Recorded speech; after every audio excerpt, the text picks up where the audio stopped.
দেখো middle east কান্ট্রিগুলো যারা আছে ওগর মধ্যে ভাই যত কিছুই করুক ভাই অনেক খারাপ, সৌদি দুবাই ওরা কিন্তু ভাই প্রচুর নারী নিশাগর আছে না, কিন্তু ভাই দেখো ওগর মধ্যে ন্যায় ইনসাফটা ঠিক আছে, কারণ ওগর দেশে কোনো দুর্নীতি নাই, আইন আছে কিন্তু আইনের প্রয়োগ আছে। বাংলাদেশে কি ভাই আইন নাই? প্রচুর আইন ভাই, কিন্তু বাংলাদেশে ভাই আইনের সেই প্রয়োগটা নাই, বুঝছো? যদি আইনের প্রয়োগটা থাকতো তাহলে হয়তো আজকে হাদি ভাই এমনি গুলি খেয়ে মরতো না, কারণ দেশের একটা সিকিউরিটি থাকতো।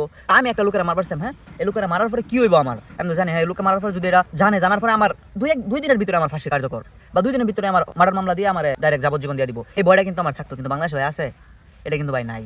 এই যে ভাই এই হাদি ভাই মরার আগে ভাই আরো যে কত মানুষ মারা গেছে না, এই যে আবরার ফাহাদ মরছে ভাই, বিচার হয়েছে 10 বছর পরে, আরো কত ধর্ষণ আরো কত কিছু, এটার বিচার ভাই এখনো হয়েছে ভাই নাই। কিন্তু হাদি ভাই একটা জিনিস কয়ে গেছেন, হ্যাঁ যে আমার যদি মায়েরা লাগে আমার বিচারটা করেন, কিন্তু নিজেই কয়ে গেছে ভাই, নিজেই আস পাইছে আমার ব্রেনে যে না আমি যে এরকম করতেছি, যে আমি যে বিদ্রোহী যে টাইপের কিন্তু আমার বেশি দিন রাখতো না, আমি জানি আমি যাই আমগা, সে নিজেও জানতো, এর লেগে ভাই কয়ে গেছে করে যে আমার বিচারটা করেন, আমার যাই আমার মারবর বিচারটা করেন, কিন্তু আমরা ভাই পাইছি?